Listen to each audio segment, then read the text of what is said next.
The silence that fell over the dining room after the food critic's first bite was almost palpable, as if the very air had stopped circulating, waiting for the verdict that would change everything forever. Clara Evans adjusted her white apron for the 10th time that morning, her hands trembling imperceptibly as she observed the kitchen of the Belle Epoque restaurant for the first time. The steam from the pots created an almost mystical fog in the room, but it couldn't hide the tension hanging in the air like a storm cloud about to break. The other cooks moved in hushed reverence, their eyes automatically darting away whenever Sergio Vance, the Pan King, passed between the counters with his heavy calculated steps. Serenity Bay was a small town where everyone knew the stories, and Sergio's story was told in whispers, a brilliant chef who had turned his talent into a weapon of oppression. His outbursts of rage were legendary, capable of making grown men cry publicly and promising young chefs abandon cooking forever. Clara had heard the accounts during her 3 days in town, since arriving with a small suitcase and a determination she herself didn't know where it came from. At 28, Clara carried on her shoulders a string of lost jobs, postponed dreams, and a constant feeling that she was living someone else's life. A business administration graduate due to family pressure, she had spent 5 years sitting behind a desk,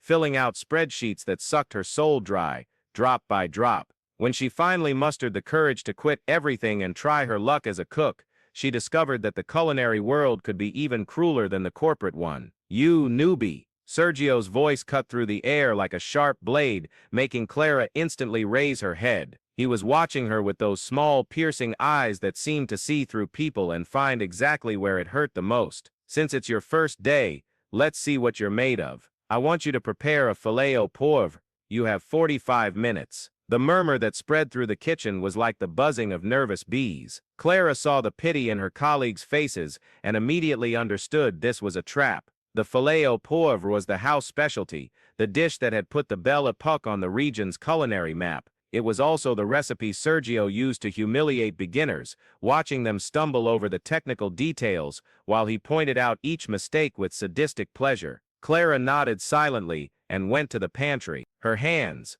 which had trembled minutes before, now moved with an uncanny precision, as if guided by a memory she didn't know she possessed. As she chose the ingredients, fragments of memories began to emerge from the depths of her mind, like bubbles rising to the surface of a dark lake. She was 9 years old and sitting on the high stool in the kitchen, watching her grandfather Francesco's calloused hands dance over the ingredients. "The kitchen is an orchestra, little Clara," he used to say with his Italian accent still thick after 40 years in America. "Every ingredient must sing in harmony." Francesco had been a chef in Rome before emigrating, bringing with him recipes that made people cry with emotion, but a stroke at 65 had silenced his hands forever, and with them, it had also silenced the lessons Clara had barely begun to learn. "What are you waiting for?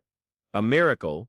Sergio's sarcastic voice brought her back to the present. He was leaning against the counter next to her, arms crossed, a cruel smile playing on his lips. "Maybe you should have stayed at your desk." Clara didn't answer. Instead, she lit the stove and started to work. Her movements became increasingly fluid, as if an invisible force were guiding her hands. The meat was seasoned with the precision of a surgeon, the pepper ground to the exact measure, the cognac heated to the ideal point for flambeing. Each gesture carried an elegance she didn't know she possessed, a silent dance that began to attract curious glances from the other cooks. "The secret isn't in the technique, Bambina," her grandfather's voice whispered in her memory. "The secret is in the love. When you cook with love, the food knows. It carries your soul to whoever is going to eat it." The aroma that spread through the kitchen was like an olfactory symphony, rich, complex, with layers of flavor that gradually revealed themselves. Clara saw Sergio stop speaking mid-sentence, his nostrils involuntarily widening as he tried to identify what was different about this seemingly ordinary dish. The other employees cautiously approached, magnetized by a perfume that awakened memories of special meals and moments of happiness. When Clara finally plated the filet au poivre, her hands were no longer trembling. The dish before her was a work of art, the meat perfectly cooked, the velvety sauce reflecting the light like liquid silk, the fresh herbs arranged with a naturalness that seemed casual, but which was the result of a refined technique she didn't even know she possessed. Sergio tasted the dish in silence, Clara saw his expression subtly change, first surprise, then something that might have been confusion, and finally an emotion she couldn't identify. For a few seconds that seemed like an eternity, the famous kitchen tyrant was silent, processing flavors he clearly didn't expect to find. "It's acceptable," was all he said, but Clara noticed the hesitation in his voice,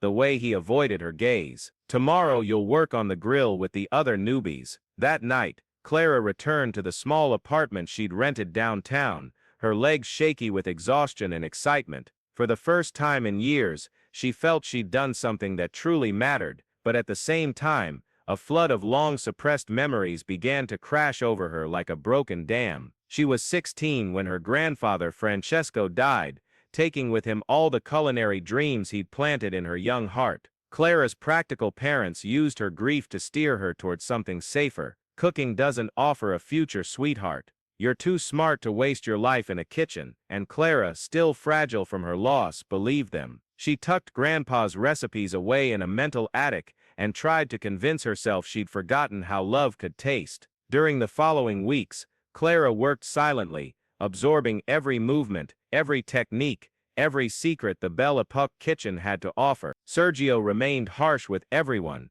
but she noticed his barbs directed at her had lost their intensity. It was as if he was waiting, watching, trying to understand what had happened that first day. The other staff members started seeking Clara out during breaks. Mark, a 40-year-old sous chef who'd been broken by Sergio so many times he could barely cook without his hands trembling, asked for advice on seasoning. Anna, the pastry chef who cried in the bathroom every week after public humiliations, started smiling again when Clara sincerely praised her desserts. Slowly, almost imperceptibly, the kitchen's atmosphere began to change. "You've got something different," Mark said one afternoon as they peeled potatoes side by side. "I don't know what it is, but since you arrived, I don't know, he's more restrained." Clara didn't know what to say. She didn't fully understand what was happening herself. It was as if her presence in the kitchen had awakened something that had been sleeping for a long time, not just in her, but in everyone around her. Recipes flowed from her hands with an ease that both frightened and filled her with a joy she'd forgotten was possible. "When you find your true calling, Piccola," her grandfather Francesco used to say in her most vivid memories, "it won't feel like work, it will be like breathing. Natural, essential, impossible to live without." It was a rainy Tuesday in October when everything definitively changed. Clara was preparing a sauce when she heard the commotion in the main dining room. Through the small window separating the kitchen from the restaurant, she saw a distinguished middle-aged man being escorted to the best table by Sergio himself. The chef's exaggerated movements, the way he gesticulated and smiled, made it clear this wasn't an ordinary visit. "That's Henry Santana," Anna whispered, approaching Clara with wide eyes, "the food critic from the city's newspaper. He can make or break a restaurant with a single review." Clara saw Sergio return to the kitchen like a whirlwind, his eyes shining with a mixture of excitement and nervousness she'd never seen before. The man who always seemed in absolute control was visibly agitated. "Listen closely," he said, gathering the entire team around him. "Henry Santana is in my restaurant. My reputation is at stake. Any mistake, any dish that isn't perfect, and you'll regret it for the rest of your miserable lives. Is that clear?" The silence that followed was thick with tension. Clara saw Mark's hands begin to tremble again, Anna's face pale with fear. It was as if all the confidence that had begun to bloom in the team had evaporated in an instant. "I'll personally prepare the filet au poivre," Sergio continued, already heading for the main counter. "It's the dish that made my fame, and it'll be the dish that confirms my place as the best chef in this region." Clara watched Sergio work and noticed something that surprised her. He was nervous. His hands, usually so steady, trembled slightly. He poured in too much salt, had to start the sauce twice, and his usually precise measurements became hesitant approximations. The fear of failing in front of the critic was undermining what had always been his greatest strength, absolute confidence in his technique. That's when the unthinkable happened. Sergio, at the height of his anxiety, knocked over the cognac bottle he was going to use to flambe the dish. The liquid spread across the floor, taking with it the possibility of completing his most famous recipe in the time remaining. For a moment, The silence in the kitchen was absolute. Everyone watched Sergio freeze before his mistake, the man who always made others feel small and incapable, now experiencing the same feeling of helplessness he'd inflicted on so many. Then Clara moved. Without asking permission, without hesitation, she went to the counter where fresh ingredients were, and began preparing a new filet au poivre from scratch. Her hands moved as if possessed, executing each step with a fluid perfection that hypnotized everyone in the kitchen. "What do you think you're doing?" Sergio's voice was more astonishment than fury. "Clara didn't stop working. Saving your restaurant," she said simply, her calm voice contrasting with the emotional chaos around her. In that moment,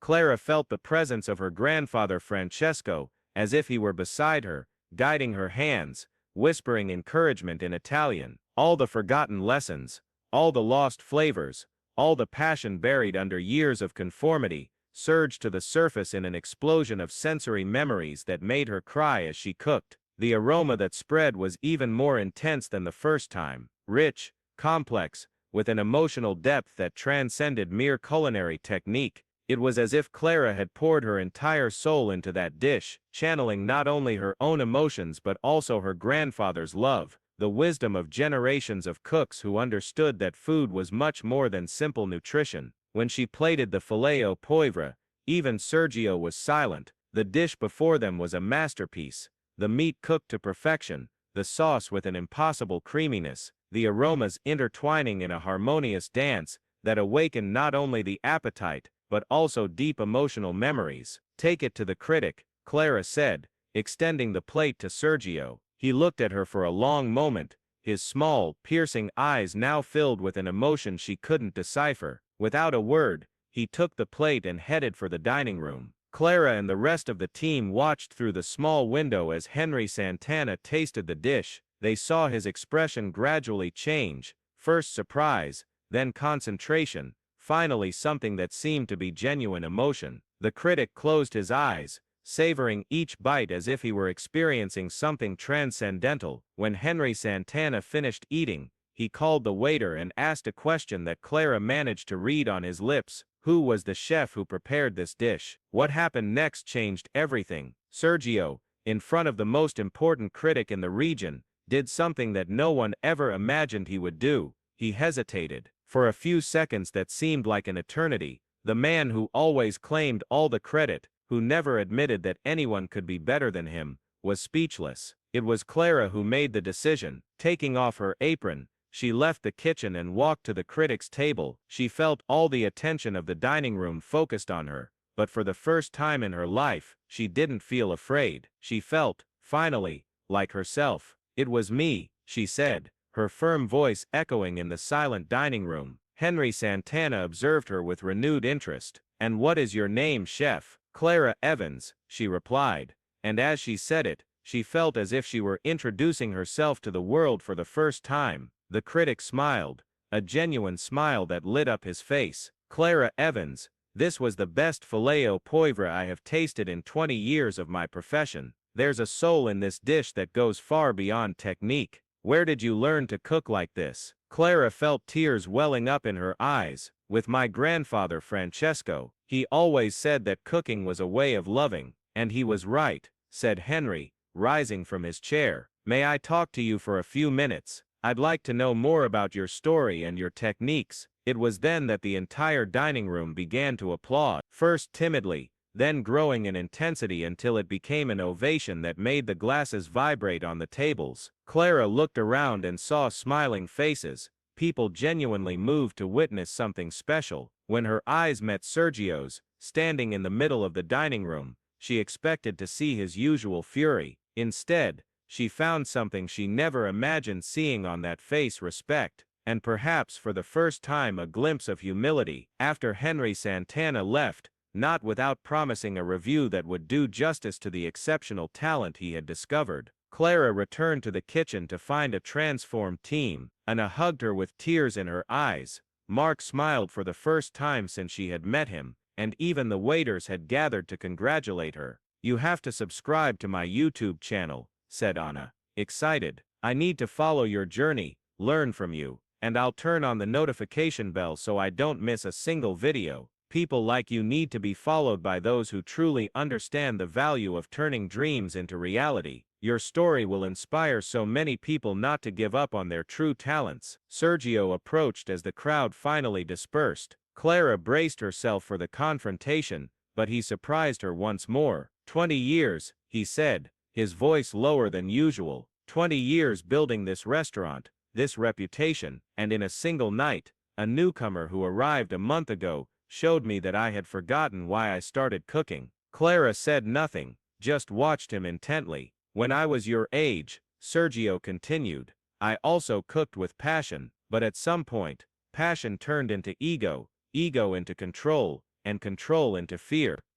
Fear of not being good enough, fear of being surpassed, fear of losing what I had built." He looked around the kitchen, as if seeing it for the first time in years. "You reminded me today of something I had forgotten, that true greatness in the kitchen doesn't come from humiliating others, but from uplifting them. It doesn't come from the fear we impose, but from the inspiration we awaken." Clara felt her heart quicken. This conversation was the last thing she expected to have with Sergio Vance. "I'd like to make a proposition," he said, finally meeting her eyes. "Be my partner, not my employee, my partner. Help me transform this place into what it should always have been, a place where talent is nurtured, not destroyed." The proposition echoed in the kitchen like a distant bell. Clara thought of her grandfather, Francesco, of the forgotten recipes, of the years lost at an office desk, of the dreams she had buried, and that were now resurfacing like flowers after the rain. "On one condition," she said, "no yelling, no humiliation,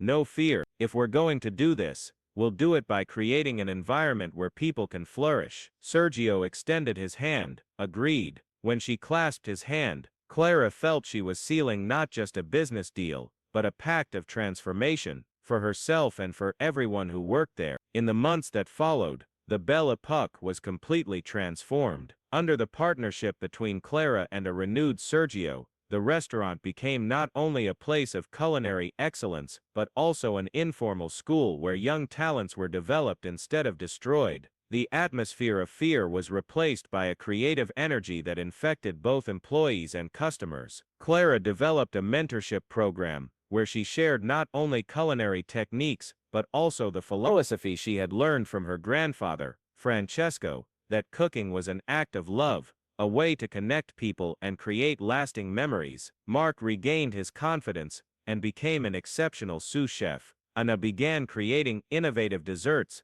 that became the restaurant's new specialty. Henry Santana's review was published a month later, titled, "The Belle Époque Renaissance, When Soul Meets Technique." The text not only praised the exceptional food, but also highlighted the restaurant's cultural transformation, crediting Clara as the catalyst for a change that seemed impossible. One Sunday afternoon, 6 months after that fateful day, Clara was in the kitchen preparing a special dish when she found, among her belongings, her grandfather Francesco's recipe book, which she had brought in her worn backpack. The pages, yellowed with age, held not only ingredients and instructions, but memories of a love that had shaped who she really was. "Thank you, Nano," she whispered, tracing her fingers over the handwritten words in Italian, "for teaching me that it's never too late to come home." Sergio approached, carrying a tray with 2 coffees. "Thinking about your grandfather?" he asked, offering her a cup. "Always," Clara replied, accepting the coffee with a smile. "He used to say that recipes are just the beginning. The real ingredient is what you put of yourself into each dish." "Wise man," said Sergio, observing the harmonious movement of the kitchen around him. "You know, sometimes I wonder what my life would be like if I'd had someone like him to guide me when I was young." Clara looked at him with affection. The man who was once known as the Pan King had transformed into a generous mentor, someone who found joy in seeing others shine instead of feeling threatened by their successes. "It's never too late to start over," she said. "You taught me that without realizing it." As the sun set that afternoon, painting the sky in golden hues that reflected in the Belle Époque's windows, Clara realized she had found much more than a job or even a career. She had found her purpose, her true identity, the place where her soul could finally breathe freely. The small town of Serenity Bay remained small, but now it housed something that didn't exist before, proof that people can change, that dormant talents can awaken, and that sometimes to transform a tyrant, you don't need to shout or fight, just show, with authenticity and excellence, that there's a better way to live and work. And in a kitchen that was once ruled by fear, something infinitely more powerful now reigned, the hope that everyone, no matter how lost they feel, can find their way back home, to who they really are, and to the dreams that never cease to exist, only waiting for the right moment to blossom again.